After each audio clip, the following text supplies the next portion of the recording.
नमस्कार दोस्तों, मैं हूं रवि। स्वागत है आपका हमारा यूट्यूब चैनल साइंस गुरु रवि में। दोस्तों, हम पढ़ रहे थे कोशिका विज्ञान। दोस्तों, आज हमारा ये 5वां पार्ट है और दोस्तों आज हम स्टार्ट करने वाले हैं क्वेश्चन नंबर 21 से। आइए देखिए दोस्तों, क्वेश्चन नंबर 21 क्या कहता है। भैया क्वेश्चन नंबर 21 कहता है कि कोशिका का मस्तिष्क किसे कहा जाता है। ऑप्शन नंबर ए है दोस्तों केंद्रक, ऑप्शन नंबर बी है माइटोकॉन्ड्रिया, ऑप्शन नंबर सी है दोस्तों लाइसोसोम, ऑप्शन नंबर डी है दोस्तों कोई नहीं। तो भैया आपका जो राइट आंसर होगा वो होगा दोस्तों ऑप्शन नंबर ए केंद्र। दोस्तों, मेरे द्वारा कराए हुए सभी क्वेश्चन आपकी एग्जाम के पॉइंट ऑफ व्यू से इंपॉर्टेंट होते हैं। अगर आपको इनमें से किसी भी क्वेश्चन का आंसर आता है तो आप कमेंट बॉक्स में बता सकते हो। देखिए दोस्तों, क्वेश्चन की ओर आते हैं। क्वेश्चन आपसे पूछा है कि भैया कोशिका का मस्तिष्क किसे कहा जाता है। तो दोस्तों कोशिका का मस्तिष्क कहा जाता है केंद्रक को। अगर दोस्तों मैं बात करूं कि भैया कोशिका का मैनेजर किसे कहा जाता है, कोशिका का मैनेजर, तो दोस्तों कोशिका का मैनेजर भी केंद्रक को ही कहा जाता है। ये दोस्तों उपनाम है इनके। अगर मैं माइटोकॉन्ड्रिया की बात करूं दोस्तों तो इसे कोशिका का शक्तिघर है, कोशिका का शक्तिघर, या फिर दोस्तों मैं कहूं तो इसे ऊर्जा घर भी कहा जाता है। अगर दोस्तों मैं लाइसोसोम की बात करूं तो दोस्तों लाइसोसोम को कोशिका की आत्मघाती थैली, कोशिका की आत्मघाती थैली, या फिर दोस्तों कोशिका का सफाई कर्मी, या फिर दोस्तों मैं बात करूं तो इसे कोशिका का परमाणु बम भी कहा जाता है, कोशिका का परमाणु बम भी कहा जाता है। दोस्तों आशा करता हूं मेरे द्वारा बताई हुई बातें आपको समझ में आ गई होगी। एक बार और देख लीजिए दोस्तों, ये उपनाम है। कोशिका का मस्तिष्क किसे कहा जाता है दोस्तों, कोशिका का मस्तिष्क केंद्र को कहा जाता है। कोशिका का मैनेजर भी किसे कहा जाता है दोस्तों, तो कोशिका का मैनेजर भी केंद्रक को कहा जाता है। कोशिका का शक्तिघर या फिर दोस्तों ऊर्जा घर की बात करें तो दोस्तों किसे कहा जाता है, माइटोकॉन्ड्रिया को कहा जाता है। अगर मैं लाइसोसोम की बात करूं दोस्तों तो लाइसोसोम को कोशिका की आत्मघाती थैली या फिर दोस्तों कोशिका का सफाई कर्मी या फिर दोस्तों कोशिका का परमाणु बम भी कहा जाता है। तो दोस्तों आशा करता हूं आपको ये क्वेश्चन बहुत अच्छे से समझ में आ गया होगा। अब चलते हैं दोस्तों अगले क्वेश्चन की ओर। दोस्तों अब बात करते हैं क्वेश्चन नंबर 22 की। आइए देखिए दोस्तों क्वेश्चन नंबर 22 क्या कहता है। भैया क्वेश्चन नंबर 22 कहता है कि कोशिका का सबसे बड़ा अंग है। ऑप्शन नंबर ए केंद्रक, option number B mitochondria, option number C ribosome, option number D कोई नहीं। तो भैया आपका जो राइट आंसर होगा दोस्तों वो होगा ऑप्शन नंबर ए केंद्रक। दोस्तों केंद्रक कोशिका का सबसे बड़ा कोशिकांग है, या फिर दोस्तों मैं कहूं तो कोशिका का सबसे बड़ा भाग है, या फिर दोस्तों मैं कह सकता हूं कि कोशिका का सबसे बड़ा अंग है। कौन दोस्तों, केंद्रक। अगर दोस्तों मैं बात करूं कि कोशिका का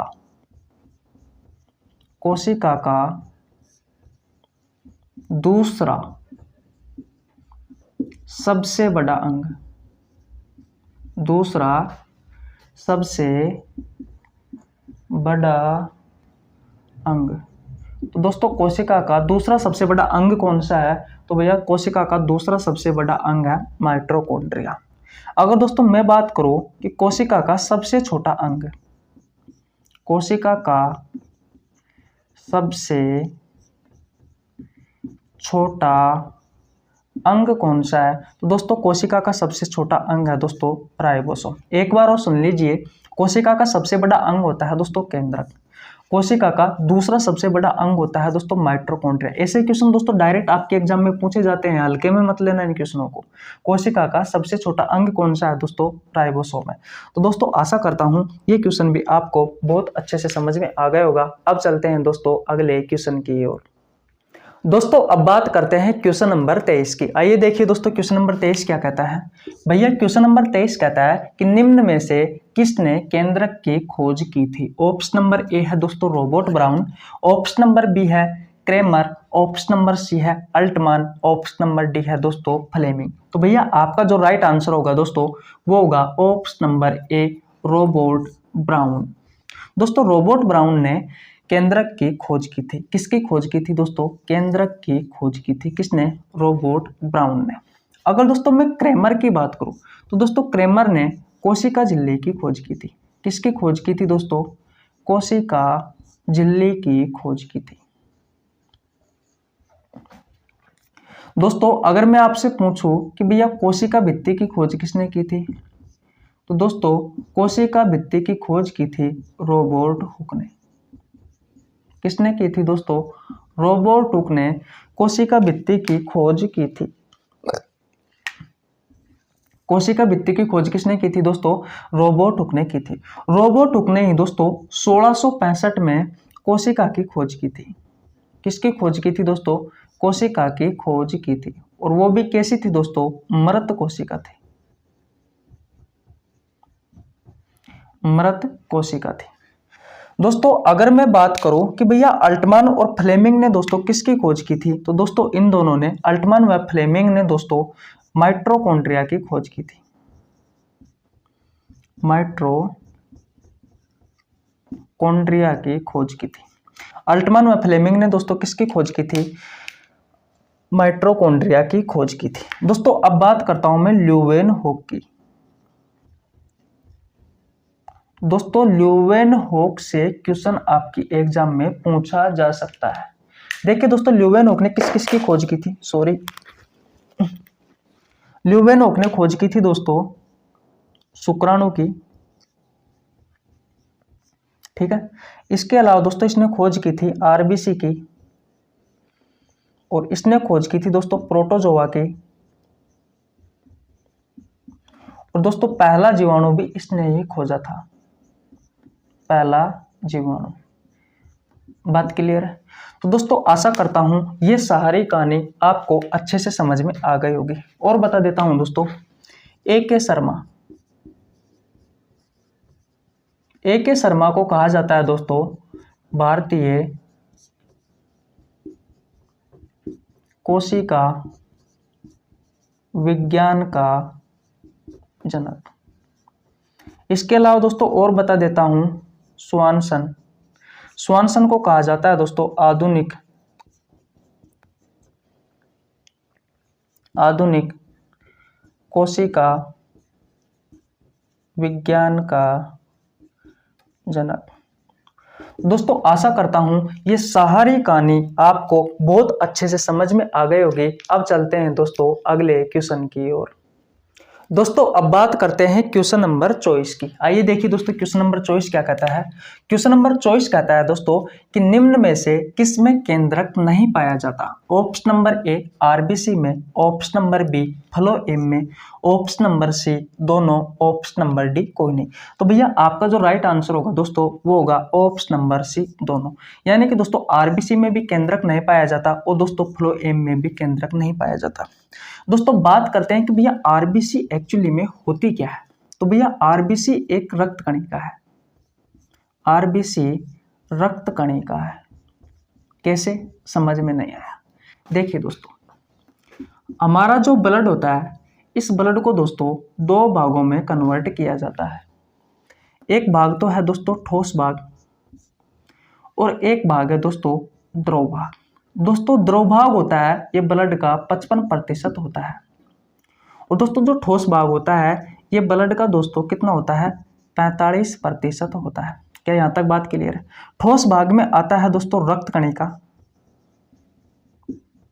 और दोस्तों जो द्रव भाग होता है इसमें आता है दोस्तों प्लाज्मा। ये प्लाज्मा दोस्तों हल्का पीला होता है। इसका रंग कैसा होता है प्लाज्मा का? हल्का पीला होता है।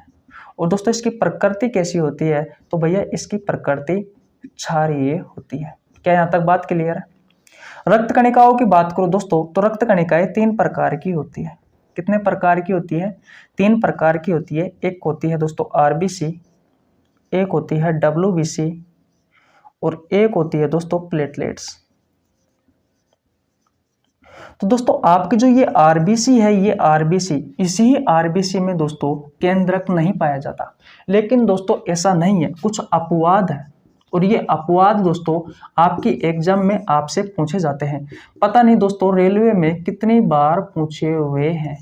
इंपॉर्टेंट लगा लेना दोस्तों, बहुत अच्छा क्वेश्चन है। ऊंट, लामा और जिराफ। इनकी दोस्तों जो आरबीसी होती है इसमें दोस्तों क्या पाया जाता है, इसमें केंद्रक पाया जाता है। इसमें क्या पाया जाता है दोस्तों, इसमें भैया केंद्रक पाया जाता है। अगर दोस्तों मैं फ्लोएम की बात करूं तो दोस्तों फ्लोएम क्या है, फ्लोएम दोस्तों कोशिका, कहने का मतलब दोस्तों फ्लोएम जो होता है ये दोस्तों पादप का एक भाग है, पादप का भाग है। और दोस्तों ये फ्लोएम पादप को भोजन प्रदान करने में सहायक होता है, पादप को भोजन प्रदान करने में सहायक होता है। तो दोस्तों आपको समझ में आ गया फ्लोएम क्या है। तो दोस्तों पादप का ये एक भाग है जो कि दोस्तों पादप को भोजन प्रदान करने में सहायक होता है। इस फ्लोएम में भी दोस्तों केंद्रक नहीं पाया जाता, इस फ्लोएम में भी दोस्तों केंद्रक नहीं पाया जाता, इसमें भी दोस्तों केंद्रक नहीं पाया जाता। और दोस्तों आरबीसी में भी केंद्रक नहीं पाया जाता, लेकिन दोस्तों कुछ अपवाद है, ऊंट, लामा, जिराफ, इनकी आरबीसी में दोस्तों केंद्रक पाया जाता है। तो दोस्तों आशा करता हूं ये क्वेश्चन भी आपको बहुत अच्छे से समझ में आ गया होगा। अब चलते हैं दोस्तों अगले क्वेश्चन की ओर। दोस्तों अब बात करते हैं क्वेश्चन नंबर 25 की। आइए देखिए दोस्तों क्वेश्चन नंबर 25 क्या कहता है। क्वेश्चन नंबर 25 कहता है दोस्तों कि निम्न में से केंद्रक के भाग है। ऑप्शन नंबर ए केंद्रक झिल्ली, ऑप्शन नंबर बी केंद्रक द्रव, option number C nucleolus, option number D chromatin और दोस्तों ऑप्शन नंबर ई है उपरोक्त सभी। तो दोस्तों आपका जो राइट आंसर होगा दोस्तों वो होगा ऑप्शन नंबर ई उपरोक्त सभी। दोस्तों जो केंद्रक होता है इस केंद्रक के दोस्तों कितने भाग होते हैं, 4 भाग होते हैं। केंद्रक के कितने भाग होते हैं दोस्तों, 4 भाग होते हैं। नंबर 1 पर बात करें दोस्तों तो केंद्रक झिल्ली, नंबर 2 पर बात करें दोस्तों तो केंद्रक द्रव, नंबर 3 पर बात करें दोस्तों तो न्यूक्लियोल्स और नंबर 4 पर बात करें दोस्तों तो क्रोमेटिन। दोस्तों जो केंद्रक झिल्ली होती है ये भैया लाइकोप्रोटीन की बनी हुई होती है, लाइकोप्रोटीन की बनी हुई होती है। अब देखिए दोस्तों जैसे कि ये आपकी क्या है, ये आपकी कोशिका है, ये क्या है दोस्तों, कोशिका है। इस कोशिका में दोस्तों केंद्रक पाया जाता है और दोस्तों इस केंद्रक के चारों तरफ दोस्तों केंद्रक झिल्ली पाई जाती है। क्या पाई जाती है दोस्तों, केंद्रक झिल्ली पाई जाती है। केंद्रक के चारों ओर दोस्तों क्या पाई जाती है दोस्तों, केंद्रक झिल्ली पाई जाती है, केंद्रक झिल्ली पाई जाती है। इस केंद्रक झिल्ली में दोस्तों छोटे छोटे छिद्र होते हैं बहुत सारे। इस केंद्रक झिल्ली में छोटे छोटे छिद्र होते हैं दोस्तों बहुत सारे और इन छिद्रों को कहा जाता है दोस्तों केंद्रक सूक्ष्म केंद्र। क्या कहा जाता है दोस्तों, इन छोटे छोटे छिद्रों को केंद्रक सूक्ष्म केंद्र कहा जाता है। इन छोटे छोटे छिद्रों की सहायता से दोस्तों केंद्रक में ग्लूकोज, पानी तथा अन्य पोषक पदार्थ,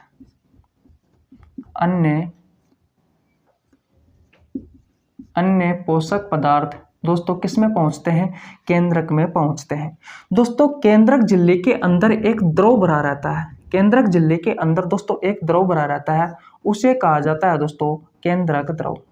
उसे क्या कहा जाता है दोस्तों, केंद्रक द्रव कहा जाता है। इस केंद्रक द्रव में दोस्तों एक संरचना होती है, उस संरचना को दोस्तों न्यूक्लियोल्स कहा जाता है। और दोस्तों ये न्यूक्लियोल्स कब दिखाई देती है दोस्तों, कहने का मतलब इन न्यूक्लियोल्स का कार्य क्या है, तो दोस्तों न्यूक्लियोल्स का कार्य है कोशिका विभाजन की शुरुआत यही करता है। इन न्यूक्लियोल्स दोस्तों क्या करता है, कोशिका विभाजन की शुरुआत करता है, कोशिका विभाजन की शुरुआत करता है। और दोस्तों क्रोमेटिन क्या है, तो दोस्तों क्रोमेटिन इस केंद्रक द्रव में एक धागेनुमा संरचना पाई जाती है, एक धागेनुमा संरचना पाई जाती है। एक धागेनुमा दोस्तों क्या पाई जाती है, संरचना पाई जाती है जो दोस्तों न्यूक्लिक एसिड का निर्माण करती है। न्यूक्लिक एसिड दोस्तों दो प्रकार का होता है, एक होता है दोस्तों डीएनए डीऑक्सीराइबो न्यूक्लिक एसिड और एक होता है दोस्तों आरएनए यानी कि राइबो न्यूक्लिक एसिड। तो दोस्तों ये सारी कहानी थी, आशा करता हूँ आपको समझ में आ गई होगी। अगर दोस्तों आपको समझ में नहीं आई तो कोई बात नहीं, कल दोस्तों इन केंद्रक के चारों भागों पर क्वेश्चन करने वाले हैं, इसलिए दोस्तों कल आपको बहुत अच्छे से समझा दिया जाएगा। तो दोस्तों आशा करता हूं आज की हमारी ये क्लास आपको बहुत अच्छे से समझ में आ गई होगी। अगर दोस्तों आपको हमारी वीडियो अच्छी लगी तो वीडियो को लाइक कर देना, आपके छोटे भाई के लिए एक प्यारा सा कमेंट कर देना, और दोस्तों अगर आप हमारे चैनल पर नए आए हो तो चैनल को सब्सक्राइब कर लेना, बेल आइकन को प्रेस कर लेना, जिससे आपके पास हमारी वीडियो का नोटिफिकेशन टाइम टू टाइम पहुंच सके। और दोस्तों ध्यान रखना, अब की बार दोस्तों रेलवे पार करा के ही रहेंगे आपको। तो मिलते हैं दोस्तों किसी नेक्स्ट वीडियो में, तब तक के लिए जय हिंद जय भारत।